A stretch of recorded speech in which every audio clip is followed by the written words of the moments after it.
Sakto mga kabukid tong tilapia natin, bali 1 month na sila ngayon. January 7 kinarga to, bali February 7 na ngayon, 31 days nila mga kabukid. Ngayon taglamig, titignan nga natin kung ilang buwan ang aabutin kasi nga tamad silang kumain mga kabukid. Pinapakain natin mga kabukid, nung una is fry mash, tapos tong pan number 5 natin, 18 days naghalo na tayo ng pre-starter kasi medyo mas nauna sila lumaki. Tamad sila lumapit mga kabukid gawa ng taglamig. Pag tamad lumapit, niikot ko yung pagpapakain sa kanila. Nilalapit ko para makakain sila. Tingnan natin yung mga sizes nila kung pare-pareho ba ng laki. Pero palagay ko hindi mga kabukid. Nung ika 22 days, ito namang pan number 1 natin, 2, 3 at 4. Naghalo na tayo ng pre-starter tama. 30% ng pre-starter at 70% ng fry mash. Ngayon half-half na sila mga kabukid. Ito na sila. Ang variety nga pala natin mga kabukid is a Malaysian gift, ganun pa rin.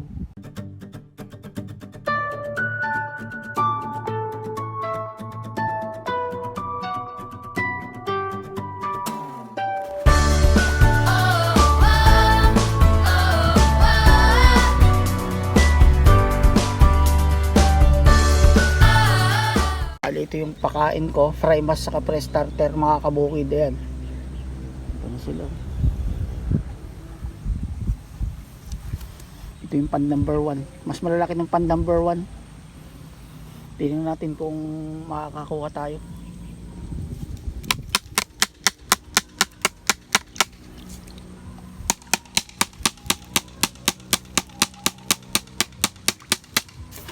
Unahin natin dito sa number 1 mga kabukid.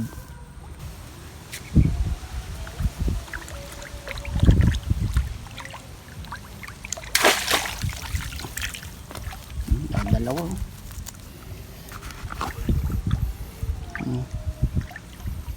Okay naman. Mahigit ganito naman ang mga kabukid. Higit pa. Ito yung pan number 1 natin. Okay naman yung sizes nila. Ito naman sa pan number 2. Tingnan natin.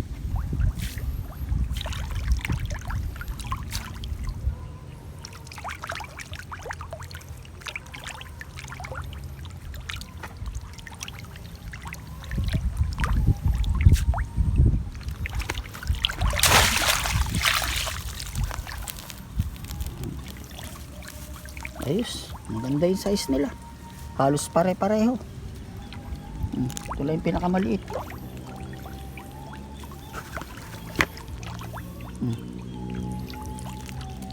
Mahigit ganito na rin yung iba.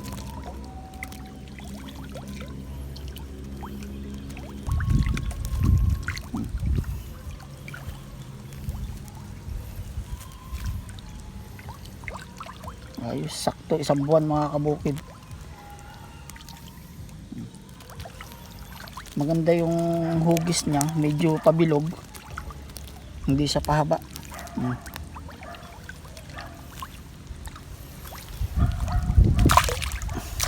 Ipakain na rin tayo.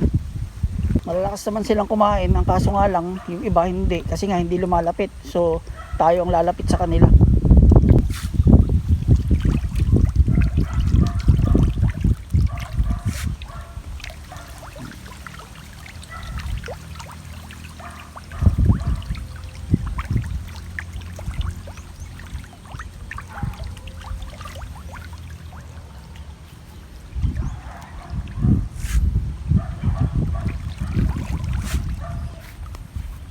Makita nyo sila, kalat to. Talagang di pa ganong naglalapit.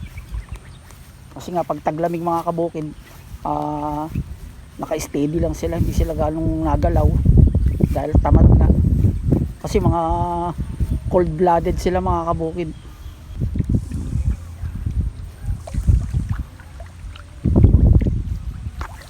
Balang technique ko sa umaga, hinintay ko munang tumirik ng gusto yung araw. Balang pakain ko mga 8:30 or 9 AM. Yun, para medyo masigla sila. Tapos time to time mga kabukid, kailangan magpakain ka every 1.5 hour o kada isang oras. Kasi nga kakaunting kinakain nila. So kailangan pag medyo magana uli silang kumain, bibigyan ko uli sila. Kaya dapat nakatutok ka pag taglamig ang panahon kasi maraming mababansot.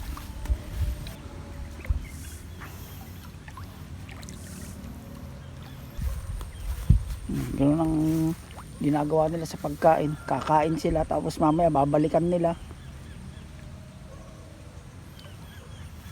Kaya dapat mga kabukid, pag nagpapakain ka, tansyahin mo lang. Huwag mong sosobrahan kasi cause ng ammonia yun. Kapag hindi nila nakain at lumubog na sa lupa, tapos nagsama ang dumi nila at saka nabulok na pagkain, nagkukos ng ammonia, delikado na sa tilapia yun. Lason na sa kanila yun mga kabukid. Isa sa mga tip ko yun, ay sabi ko ng mga nakaraan yun.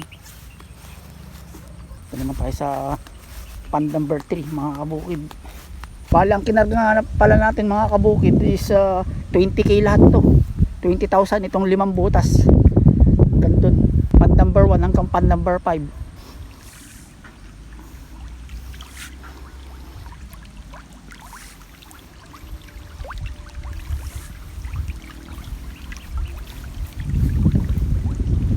Pan number 3. Masisigla naman sila. Hindi naman sila malamya o mukhang may sakit. Masisigla sila. Dito sa pan number 3 mga kabukid, alam ko maraming maliliit dito.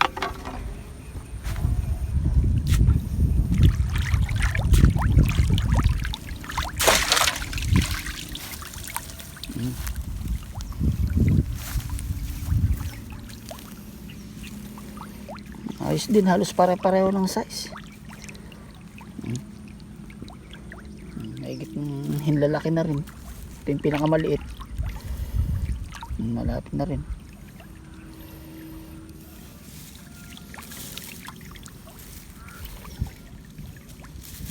Ayos din. Maganda. Ito yung pan number 3 natin. Ito yung malaking pan.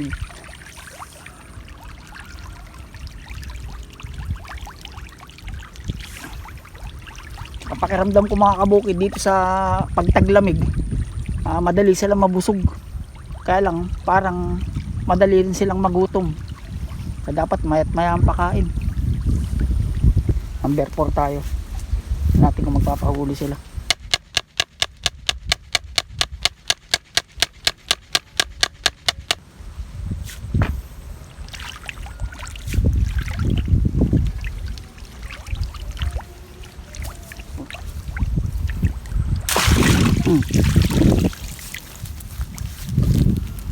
Ganun din.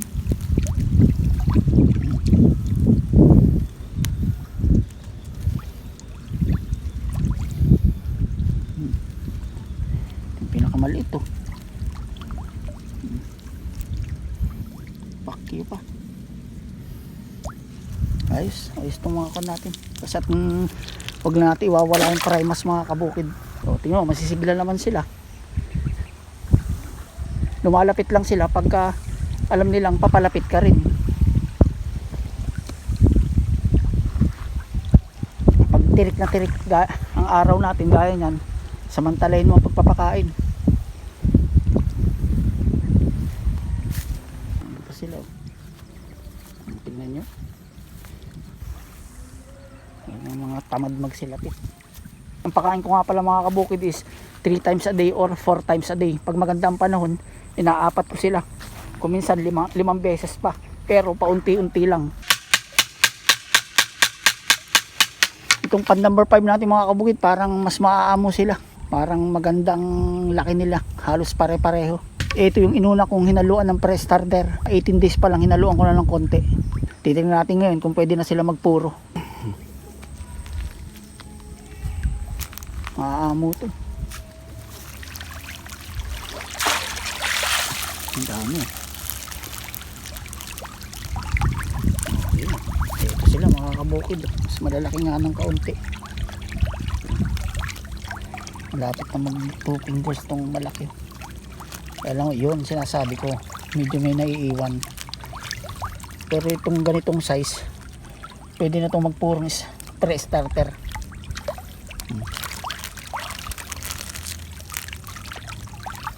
Pwede na rin.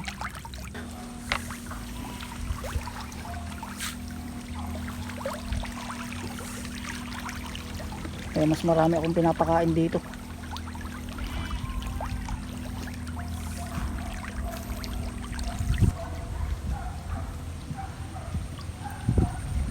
tip mga kabukid. Nakaraan diniscuss na natin yung tatlong pamamaraan ng pagpapakain at sa tatlong yon magkakaiba ng culture period o haba ng pag-aalaga. So iba-iba ang schedule ng harvest time. Number 1 yung na discuss natin is yung intensive. Number 2 natin is yung semi-intensive. Ito yung 5 bags ang mauubos nila. Feeding lang, walang abono o walang application ng fertilizer. Harvest time nito is aabot ng 6 months mga kabukid. Number 3 is yung extensive. Totally walang application ng fertilizer at wala ring pakain. Culture period nito is umaabot ng 1 year o mahigit pa. Walang pagkain, walang abono. Tip lang. Ayun lang mga kabukid ang ating update ng ika 1 month ng mga alaga natin tilapia. Hopefully sana kumita tayo maski taglamig mga kabukid. Titingnan natin kung aabot din sila ng 4 months harvest kasi nga taglamig tamad silang kumain. Basta't nasa diskarte lang mga kabukid ang pagpapakain. So yun lang ang ating video ngayon. Sana mas paano nagustuhan yung mga kabukid. Sa mga hindi pa po nakasubscribe ng ating channel na BNOS channel, baka pwede naman subscribe na BNOS channel po mga kabukid.